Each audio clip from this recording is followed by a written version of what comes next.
Sejam muito bem-vindos à nossa disciplina Preparo do Solo e Tratos Culturais. Eu sou a professora Ângela e estarei com vocês para discutirmos esse assunto nesta semana e também na próxima semana, porque para essa disciplina nós teremos 2 webinários. Então, o webinário 1, que é esse de hoje, nele discutiremos um pouco de classificação do solo, aspectos relacionados à caracterização dos solos e etapas de preparo do solo até o plantio. No webinário 2, que será na próxima semana, nós trataremos especificamente de tratos culturais. Então, o objetivo aqui desse nosso primeiro webinário, melhor dizendo, os objetivos, consiste em identificar como são classificados os solos, discutir os procedimentos para a escolha da área, onde eu quero ali fazer aquele meu plantio, discutir as principais técnicas de preparo do solo, como fazer uma recomendação de calagem e de adubação, quais são os tipos de adubações que nós precisamos aí para a ocasião do plantio e o plantio em si. Quando a gente fala de preparo do solo, é muito amplo, porque cada tipo de cultura requer um preparo específico. Para delinear melhor, fazendo um recorte e delineando bem as etapas aqui, para que a gente possa ter um estudo bem direcionado para a compreensão dessas etapas, nós vamos enfocar o cultivo de citros, a implantação de um pomar de citros. Então, nós vamos ver algumas etapas para a implantação desse pomar até o plantio da muda lá na cova.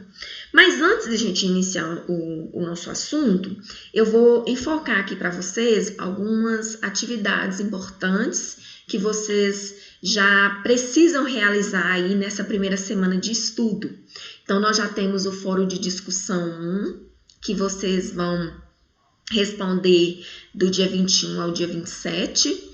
Eu peço muita atenção para vocês, que não deixem de fazer essas atividades, porque vocês precisam de pelo menos 60 pontos para passar.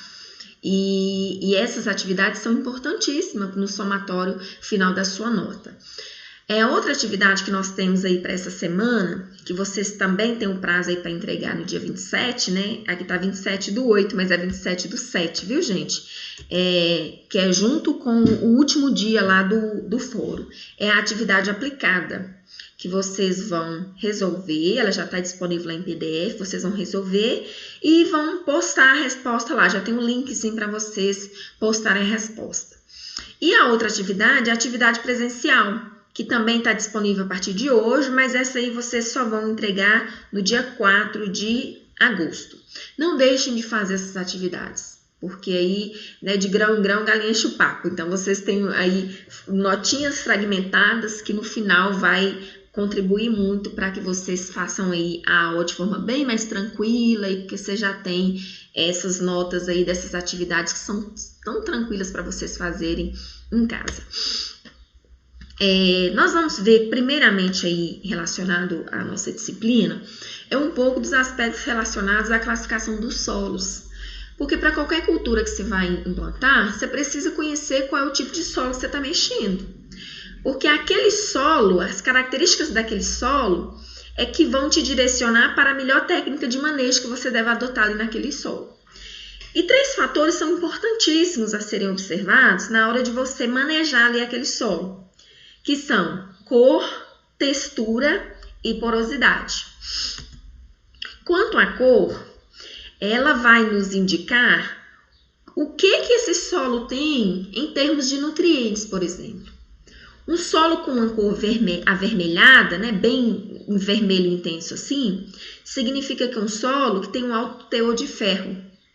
Tem a hematita, que é o óxido de ferro, que dá essa coloração vermelha. O solo amarelado é um solo que tem a predominância de hidróxido de ferro, que é a goetita, que é o que vai dar essa característica aí desse solo amarelado. E um solo escuro, que é muito desejável para a gente, é um solo com alto teor de matéria orgânica.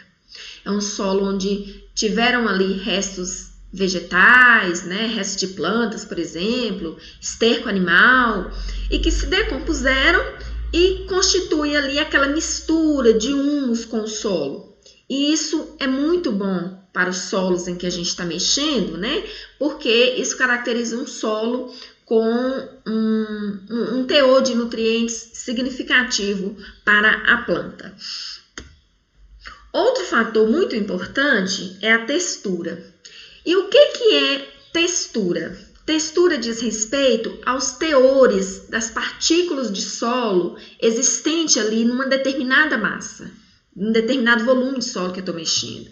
Então, essas partículas aí são os teores, né? São argila, silt e areia. Então, se eu estou falando de textura, eu estou falando do percentual em que a argila, o silt e a areia se encontram ali naquele volume de solo. Textura é diferente de granulometria, que às vezes a gente encontra e associar, as pessoas fazendo associações como se fosse a mesma coisa. Não é. Quando eu falar de granulometria, eu vou estar me referindo ao tamanho dessas partículas.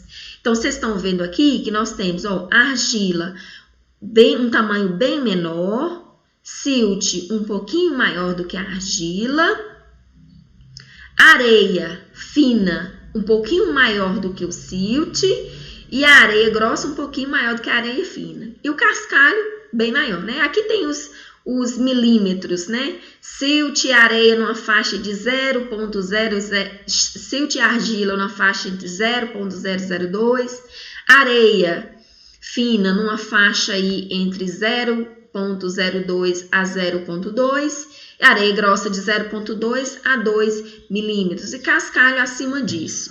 Então, quando eu falo do tamanho dessas partículas, eu estou falando de granulometria. Se eu estou falando que no meu solo tem 30% de argila, 20% de silt e 10% de areia, aí eu estou falando de textura. Eu estou falando do percentual em que essas partículas encontram ali naquele solo. Com base no teor de argila, que se encontra ali numa determinada massa de solo, nós podemos fazer uma caracterização da textura do solo como arenosa, média, argilosa e muito argilosa. Um solo vai ser de textura arenosa quando ele tiver um teor de argila menor do que 15%. Como é que eu sei disso? Quando a gente faz a análise química e física do solo, na análise vem esse percentual de cada uma dessas partículas. Aí a gente joga num triângulo textural e faz essa classificação para a gente identificar aí qual é a caracterização desse solo. A textura média é uma textura que se caracteriza pelos teores de argila de 15% a 35%, a textura argilosa de 35% a 60%, e muito argilosa, com teor de argila acima de 60%. Que fatores são influenciados pela textura do solo? Nós temos aí essa textura, né, esse percentual de argila, silt e areia, influenciando na infiltração de água, na retenção de água no solo e na aeração. Isso porque um solo mais arenoso é um solo que vai ter mais macroporos. Porque as partículas de areia são maiores. Então, quando elas se juntam, uma se junta próximo à outra, por ela ser maior, o espaço que vai ficar entre uma partícula e outra é muito maior. Por isso, um solo com alto teor de areia, com muita areia, ele vai ser um solo com também mais macroporos. E um solo argiloso é um solo que tem mais microporos, porque é um solo que tem mais argila, a argila tem um tamanho menor, quando as partículas de argila se juntam, os espaços entre elas são bem menores, como a gente está vendo aqui nessa figura. Aqui são os macroporos, aqui entre as partículas de areia aqui dentro de argila aqui dentro desse agregado, nós temos os microporos. Então, no solo arenoso, a infiltração da água vai ser maior, eu tenho mais macroporos, eu tenho essa água com mais facilidade de percolar nesse solo, porque ela tem um espaço grande ali para ela penetrar. A retenção de água é menor, se esses macroporos têm um espaço maior entre eles, a água vai entrar e vai sair facilmente. Então, a retenção de água aí é menor. E a aeração é maior, porque se eu tenho mais espaço ali entre aquelas partículas, e se a água, ao entrar, facilmente ela percola e sai, o espaço vai ser ocupado pelo ar. Nos solos argilosos, nós temos uma infiltração de água menor, isso porque eu tenho mais microporos, né? As partículas estão juntas, mas o espaço entre elas é bem menor. A retenção de água é maior, porque eu tenho um espaço menor ali, então a água ela cai e ela fica retida. A argila tem essa capacidade de reter melhor ali, até mesmo porque também ela forma mais facilmente os agregados, o que não acontece aí facilmente com a areia. E a aeração é menor. Essa água ficando mais tempo retida, o espaço ali vai ficar sendo ocupado por ela e não pelo ar. Então, os microporos, que são esses aqui, os espaços entre as partículas de argila, são de diâmetro menor ou igual a 0,05 milímetros. Já os macroporos são os espaços entre essas partículas, entre os agregados e entre as partículas de areia, e tem um diâmetro maior ou igual a 0,05 milímetros. Alguns fatores, né, são observados para a classificação desses solos. Por exemplo, um solo com alto teor de nutrientes ali. Esse solo ele vai ser classificado como solo rico, né? Seria esse primeiro exemplo aqui, ó. Eu tenho um solo com vários tipos de nutrientes. Isso é um solo rico, é um solo fértil, é um solo que tem muitos nutrientes para a planta. Lá quando a gente pega a análise de solo, a gente vê o valor de V, que significa saturação por base, que está relacionado às bases que tem nesse solo, que também está relacionada à fertilidade desse solo.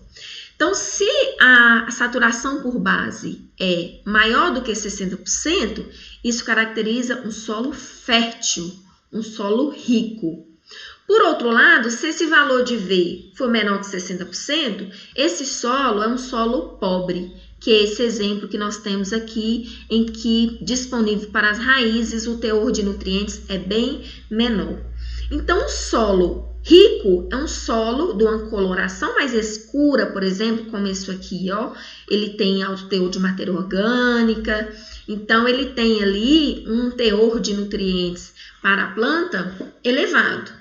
Por outro lado, esse solo pobre é um solo mais arenoso, um solo dessa coloração mais clara, que não tem matéria orgânica, então isso caracteriza um solo pobre. E isso não é interessante para as plantas, que as plantas precisam disponíveis para elas aqui, nas suas raízes, essa variedade grande de nutrientes aqui.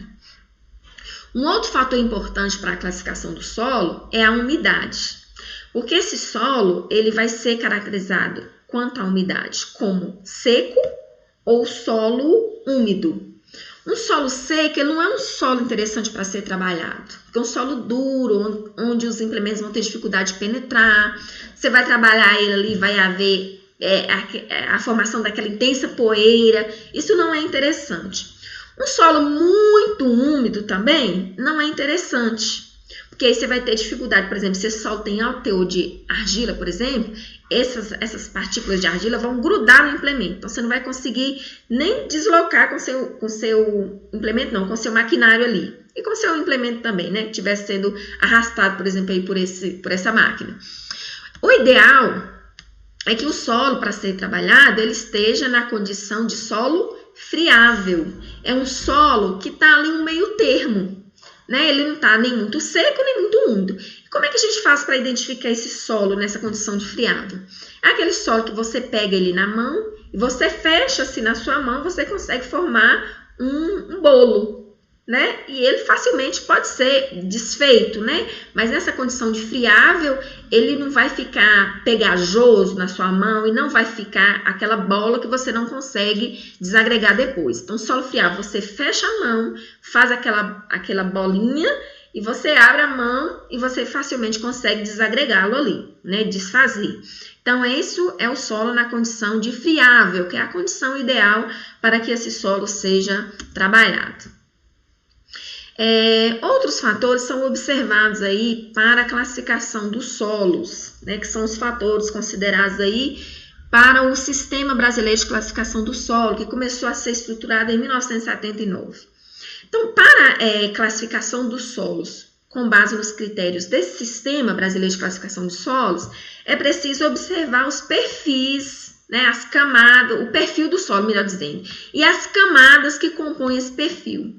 Porque todas as ordens de solo que nós temos lá, nós temos 13 ordens de solo, inclusive no material de vocês têm aí as 13 ordens, eu coloquei numa tabelinha para vocês terem conhecimento. Nós não vamos enfocar profundamente isso aqui, mas eu vou enfocar duas ordens de solo aí. Mais na frente nós veremos sobre isso.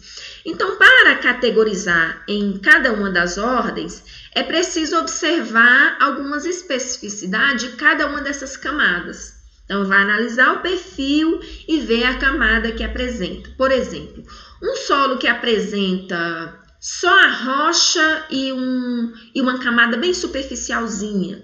Isso caracteriza um solo novo, um solo pouco intemperizado. Isso aí é uma ordem de solo que nós denominamos de neossolo, que está lá no Sistema Brasileiro de Classificação de Solo, né? Lá naquela tabelinha que tá no material de vocês. Por outro lado, um solo mais velho é um solo que vai apresentar várias camadas, que visivelmente você consegue ver várias camadas. Então, esse solo que tem essa diferenciação em horizonte O ou camada O, horizonte A, horizonte B, né? E lá no final você vê a rocha e você já sabe que é um solo mais velho, é um solo mais intemperizado, um solo que tem um teor de argila mais elevado, né? E passando da camada superficial para as mais subsuperficiais. Nesse caso aí, por exemplo, nós temos o argissolo, que representa aí um solo com essas características. Mas vamos entender aqui esse perfil de solo quando a gente fala de camadas superficiais e camadas subsuperficiais.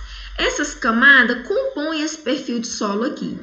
Mas quando eu estou falando de camadas superficiais, nós estamos falando desse horizonte ou dessa camada O, que é a camada com restos de plantas e restos animais, né? É a camada ali rica em matéria orgânica. O horizonte A, que é ou camada A, que é outra camada que está dentro aí das camadas superficiais, é o horizonte A, ou camada A, que é o primeiro horizonte mineral do solo, mais escuro por conter mais humus que veio lá da camada de cima, mais do que os horizontes B e C, porque o B e C ele já faz parte das camadas subsuperficiais, são aquelas camadas mais internas. Então, esse horizonte B ele é formado por partes bastante desagregadas da rocha-mãe, a rocha que está lá embaixo. Gente, por que a gente fala rocha-mãe? O solo ele se forma a partir da intemperização dessa rocha. Então, quanto mais desgastado, quanto mais intemperizado esse solo, quer dizer que mais desgastada aquela rocha-mãe ela foi. Né? Então, o horizonte B ele tem essa característica. Ele é formado por partes bastante desagregadas da rocha-mãe, estando abaixo aí do horizonte A.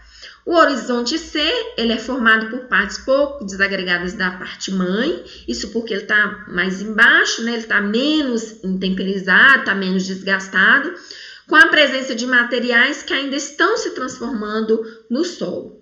E a rocha-mãe, submetida ao intemperismo, se desagrega e se decompõe, dando origem ao solo. Então, a rocha mãe, ela está mais embaixo, né, dessas camadas aí. Então, o perfil do solo, ele é composto por camadas superficiais e camadas subsuperficiais. E eu peço muita atenção de vocês para vocês identificarem bem quais são as camadas superficiais e quais são as camadas subsuperficiais. Como eu falei para vocês, nós vamos enfocar aqui 2 ordens de solo. Uma delas é o neossolo. Dentro da ordem do neossolo, a gente tem várias categorias, várias subcategorias. O neossolo litólico, o neossolo quartzarênico, o neossolo flúvico.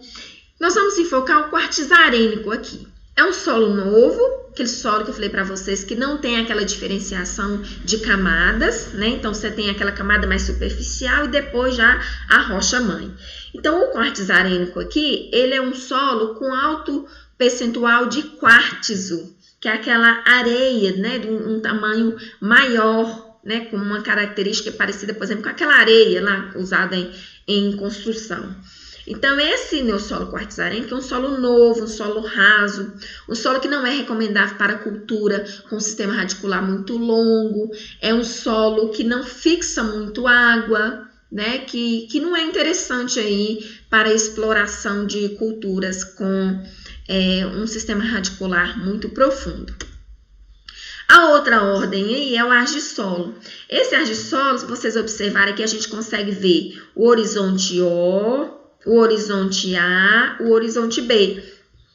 É um solo mais velho, mais intemperizado, que tem a formação dessas camadas aí bem divididinhas. Você olha no perfil, você consegue visualizar. Então, é um solo já muito intemperizado, um solo com alto teor de argila, e que é um solo recomendável aí para cultivo, por exemplo, de café ou de uma outra cultura no sistema radicular longo, porque ele é um solo profundo, é um solo com bom teor de argila. Teor de argila alto é bom para a cultura, pois isso caracteriza um solo aí com uma certa fertilidade, né, desejável para as culturas. Finalizando essa parte aí de classificação do solo, nós vamos, né, de classificação, de caracterização do solo, nós vamos passar aí para a parte de preparo do solo, né, de algumas etapas aí que compreende o preparo do solo até o plantio.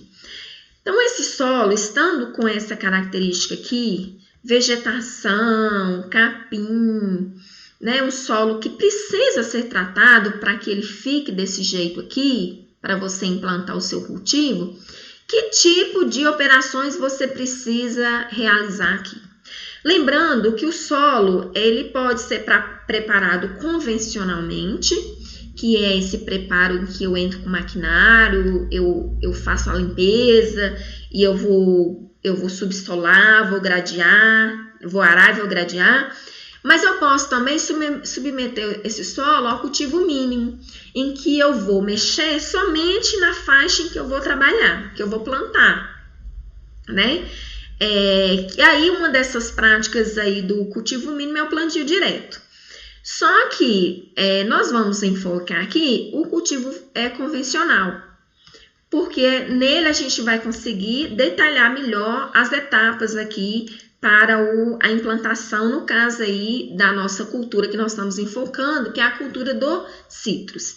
Então, para nós pegarmos esse solo com essa característica, com esses restos de vegetação, capim, o que nós vamos precisar de fazer para nós termos esse solo preparado no ponto de fazer as covas para eu colocar minha muda de citros? Esse solo que a gente viu lá na imagem é um solo que tem pastagem. Um solo que tem pastagem é um solo que já tem indício aí de que foi muito pisoteado por animais. Principalmente quando aquela pastagem ali está lá por muito tempo, né? Você manteve ali por muitos anos aquela pastagem. Isso é um indicativo de que as camadas subsuperficiais daquele solo estão compactadas, porque foi pisoteado, você entrou com maquinário, então as camadas mais profundas estão compactadas. Então, você precisa entrar com um subsolador, né? Mas primeiro você tem que fazer uma limpeza naquela área. Você elimina ali aqueles restos de vegetação que você tem. Pode ser com destocador, né? Essa fase inicial aí de preparo do solo pode ser retirada da vegetação, pode ser com destocador ou correntão, né? Tem vários maquinários aí que a gente vai ver lá na mecanização de como a gente fazer esse preparo inicial do solo aí. Então, depois da limpeza, aí entra com o subsolador. O subsolador é esse implemento aqui, com essas garras profundas, né, que vão atuar lá em profundidade do solo, descompactando aquelas camadas subsuperficiais. Depois dessa subsolagem, você pode entrar aí com um arado, por exemplo.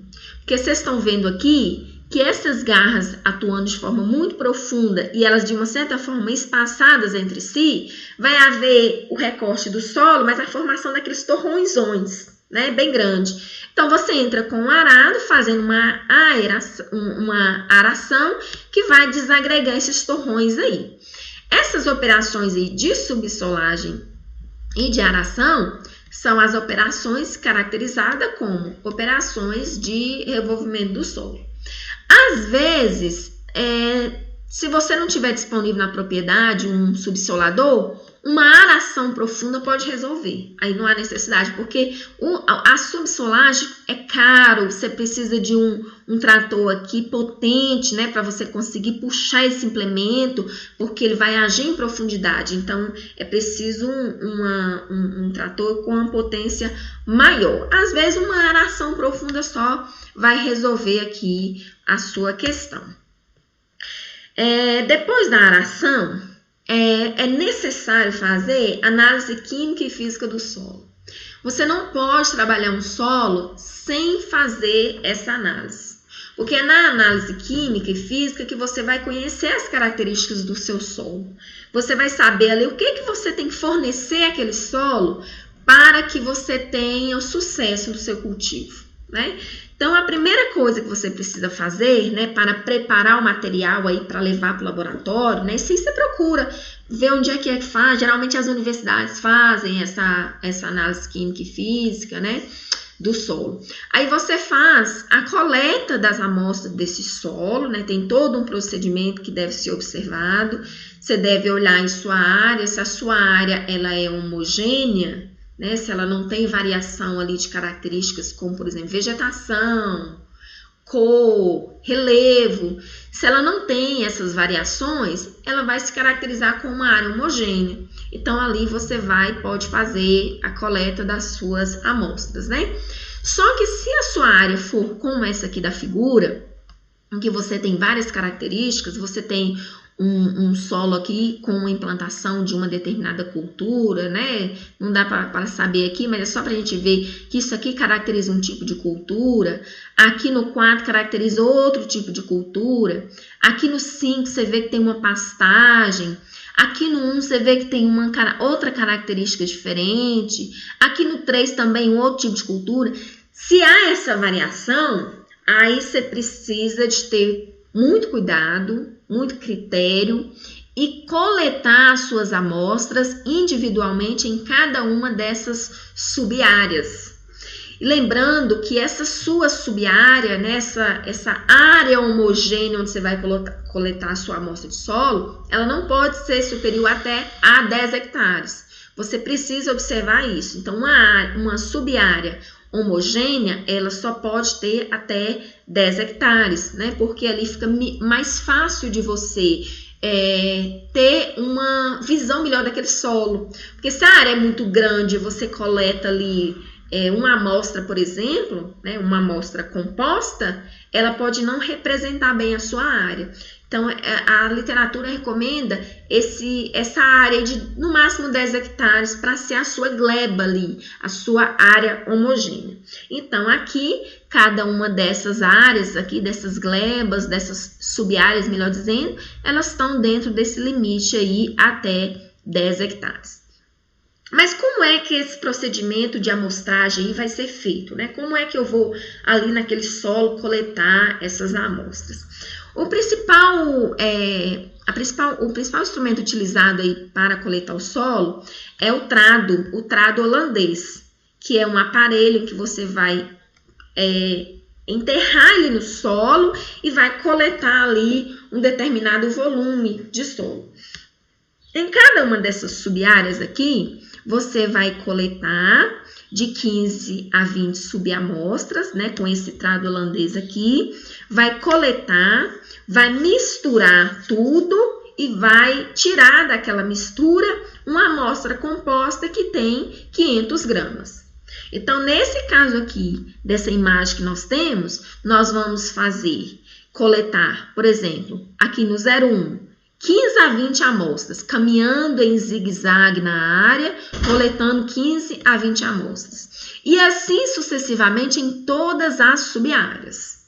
Então, nós vamos fazer isso, caminhar em zigue-zague, coletar essas subamostras, misturar, tirar 500 gramas. Então, eu vou ter 500 gramas aqui na subárea 01, 500 gramas da subárea 02, 500 gramas da subárea 03 e assim sucessivamente. Então, ao todo aqui, dessa imagem aqui, quantas amostras compostas vão ser levadas para o laboratório? 5. 5 amostras compostas vão ser levadas para o laboratório. Então, assim é que nós vamos ter a representação mais próxima da realidade do solo que nós queremos trabalhar. Em que profundidade nós vamos coletar essas amostras? No caso aí, vão ser uma amostra de 0 a 20 e a amostra de 20 a 40. É preciso fazer isso, ainda mais que a cultura dos sítios é uma cultura de sistema radicular profundo e é uma cultura perene que vai ficar ali por muito tempo, então você tem que conhecer bem esse solo, preparar bem esse solo para você ter sucesso no seu plantio. Então, vão ser coletadas amostras de 0 a 20 e de 20 a 40. Depois que você leva essas amostras lá para o laboratório e a sua análise ficou pronta, você vai pegar essa análise, ela vai ter vários dados, né, várias informações lá, que você vai pegar e vai fazer análise e interpretar e fazer o cálculo, por exemplo, da quantidade de calcário que você precisa jogar naquele solo. Então, você precisa fazer o cálculo da necessidade de calagem, da quantidade de calcário, e fazer o cálculo da adubação, dos tipos de adubos que você vai ter que utilizar naquela área.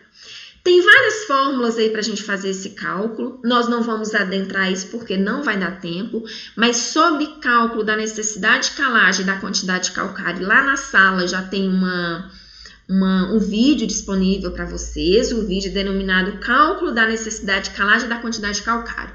Ele é bem curtinho, mas aí lá eu faço um cálculo, eu mostro a fórmula, pego o exemplo de uma amostra de solo e faço o cálculo da quantidade, da necessidade de calagem da quantidade de calcário. No caso da adubação, tem várias fórmulas também que a gente faz, tudo na mão, né?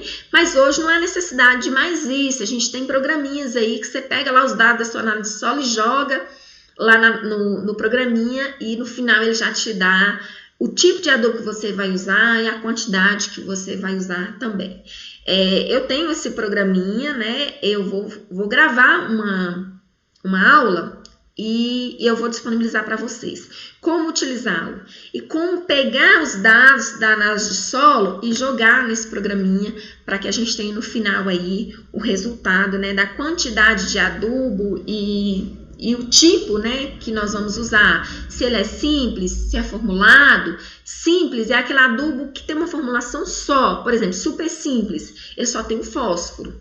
O formulado NPK, ele tem o nitrogênio, ele tem o fósforo e ele tem o potássio. Então, isso aí, nós, enquanto profissionais, nós temos que ter todo esse cuidado, porque nós precisamos de orientar o trabalhador, né, o produtor, quanto ao melhor adubo a ser utilizado para ele ter o sucesso no seu plantio, mas nós precisamos também de considerar o caráter econômico, né? Tem que ser viável para aquele trabalhador, para aquele produtor. Então, eu faço o cálculo o formulado e o simples. Qual é mais interessante para esse agricultor? É usar o formulado ou é usar o simples, né? Então, nós temos que fazer aí essas análises. Mas o programinha já faz isso tudo para a gente. Ele já mostra o que é mais viável, né? Se é o formulado ou se é o simples. Quanto à calagem, nós temos aí 3 tipos de calcário. Eu também não vou entrar nesse quesito agora, mas é só para vocês saberem. O calcário, ele pode ser o calcário calcinado, o calcário dolomítico e o calcário magnesiano. Isso também é uma observação que você precisa fazer, porque você tem que ver o que é viável para esse agricultor. Talvez o magnesiano é o que é recomendável para ali, né, para o agricultor, porque na análise de solo lá, o teor de magnésio está muito baixo, né, o dolomítico, melhor dizendo, né, o dolomítico ele tem um percentual de magnésio melhor. O dolomítico é mais interessante para o trabalhador, para o agricultor, mas às vezes é tão distante para ele buscar esse calcário, que aí você vai ter que calcular a viabilidade. Se é mais interessante ele ir lá e pegar esse que é realmente o recomendável, ou se você vai recomendar o que ele tem disponível na localidade, ainda que ele tenha que usar uma quantidade maior. Mas aí você faz o cálculo e se o que ele tem disponível na localidade dele, ainda que não seja o recomendável, mas que usando uma quantidade maior vai fornecer vai atender a exigência que ele precisa para o solo e economicamente fique mais barato, então é isso que você vai recomendar. Então, nós temos aí 2 métodos para determinar aí essa necessidade de calagem. Lá na aula, melhor dizendo, eu vou falar para vocês do método da saturação por base a 70%, que é no caso aí para os citros, a gente vai elevar a saturação por base a 70%. Então, esse método de saturação por base é o método mais fácil aí de ser utilizado, que a gente pega a saturação por base desejável, que é 70%, menos a saturação por base que a análise de solo me mostra que esse solo tem, dividido por 100, né? Aí a gente descobre qual é a necessidade de calagem desse solo. Mas aí lá na aula vocês vão ver o passo a passo, né? E como utilizar essa fórmula. Esse calcário, né, deve ser incorporado numa profundidade de 25 centímetros, no caso dos citros. A literatura fala recomendar o mais profundo possível, né? Mas o quinta aproximação traz para os citros a recomendação aí de incorporação a 25 centímetros. E ele precisa ser incorporado pelo menos 3 meses antes do plantio, porque ele precisa reagir no seu solo. Então, ele vai demorar um tempo ali para reagir, né? Para fornecer ali as bases que ele vai fornecer para fazer a correção ali daquele solo. Então, você vai aplicar no solo com antecedência mínima de 3 meses. Aí, só voltando aqui no calcário, nós temos várias vantagens aí do uso do calcário. Correção aí do pH, fornecimento de cálcio para o solo, assim, fornecendo cálcio para esse solo, o sistema radicular da planta vai desenvolver melhor, né? Então, ele vai fornecer bases que são interessantes ali para a cultura e que o solo não tem. Então, ele vai fazer essa correção aí. Quanto à adubação, né, que é também importantíssima e necessária após aí a calagem, então, nós temos aí 3 adubações que são importantes no caso dos citros, né? Que é a adubação que você vai fazer na cova, ali na ocasião do plantio da muda, que é a adubação fosfatada. Essa adubação fosfatada, ela vai fornecer fósforo, que é importante ali para o desenvolvimento do sistema radicular dos citros, né, das plantas no geral. E é recomendável que seja fornecido 2/3 na forma solúvel em água, que é o super simples, por exemplo, né, que é o mais comum aí, e 1/3 do que tem uma reação mais lenta, que aí você também vai encontrar no mercado. Aí você quer, não, eu quero aquele o fosfato de liberação lenta, né? Aquele que vai reagir mais lentamente, porque aí ele vai sendo fornecido gradativamente para a planta de acordo com a necessidade. E a adubação orgânica também, que você vai colocar nesse solo, é recomendável aplicar 20 litros de esterco de curral ou 8 litros de esterco de galinha por cova, curtidos, né, ali na ocasião do plantio. A adubação nitrogenada, na ocasião do plantio, você não vai colocar ela. Você vai colocar ela quando a muda começar a apresentar brotações, novas brotações. Aí você faz a aplicação do nitrogênio. O nitrogênio aí pode ser usado aí a ureia, o sulfato de amônio, né? Essa adubação fosfatada aqui pode ser usado super simples, como eu falei, né? Então no mercado aí você tem disponíveis esses fertilizantes. E como é que eu vou fazer para colocar esses nutrientes, né, esses adubos aí na minha cova, né? Como é que eu vou abrir essa cova? Então, para os citros, aí a literatura recomenda, por exemplo, uma profundidade de 50 centímetros e uma largura de 50 centímetros. Então, essa vai ser a profundidade. A terra que está lá embaixo, né, você coloca para um lado e a terra de cima você coloca para o outro. Vocês estão vendo aqui nessa imagem, ó, A, que é a terra de cima, que tem matéria orgânica, ela tá desse lado, e B, que é a terra mais profunda, que tem mais teor de argila, né? Se o solo for um solo mais argiloso, você coloca para o outro lado. O adubo você vai pegar e vai misturar na camada de solo superficial, essa que você colocou desse lado aqui. Aqui. Você vai misturar o fosfato, né, a adubação fosfatada e a adubação orgânica. Aí você vai colocar ela no fundo e a outra que você tirou, que estava lá embaixo, você coloca em cima. Então, você faz uma inversão das camadas aí. Porque a superficial ela tem mais nutrientes. Então, se você coloca ela na parte de baixo, para ela ter contato direto com as raízes da planta, então os nutrientes vão ser mais aproveitados aí, os nutrientes que já são próprios dela, né? Então, a planta vai fazer uso disso.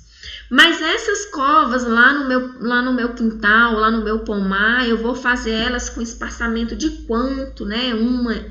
Quantos metros tem que ter de distância uma da outra? Como é que nós vamos delimitar isso? Vai depender da cultivar que você está usando, da espécie de sítio que você está usando, da cultivar e do vigor. Se é uma planta que não vai crescer muito, né, nem à altura, nem para os lados, né, nem em raio, você pode adotar um espaçamento menor, 5 por 5, por exemplo. Mas se é uma planta que você vê que ela vai crescer mais, né, ela é mais vigorosa, inclusive em raio, aí, por exemplo, o limão Tahiti, aí você pode usar aí esse espaçamento maior, de 7 por 7. Então, é isso aí para os citros, para que você tenha o solo preparado e coveado para você colocar sua muda, são todas essas etapas aí que você precisa seguir. Lembrando que nós trabalhamos com a ideia aqui de que você não vai produzir a sua muda, porque isso aí requer muito mais trabalho, mais tempo, e a gente tem muda sendo comercializada e muda enxertada, inclusive, que vai produzir muito mais rápido do que uma muda produzida por semente, você tem facilmente comercializado aí. Então, nós estabelecemos as etapas aqui partindo do pressuposto em que a gente vai comprar a muda para colocar aí no nosso pomar. Então, pessoal, aí como atividade do Fórum de Discussão 1, eu coloquei para vocês essas características aí do solo 1 e do solo 2, né?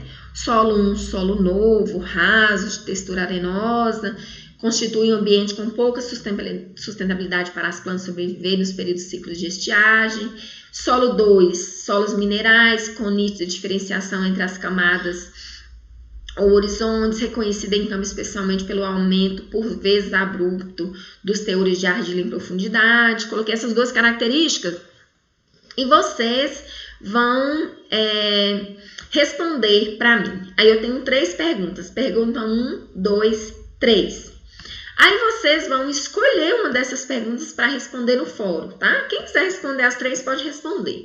Mas a orientação é que vocês escolham uma e respondam aí, para ficar de forma mais dinâmica, né?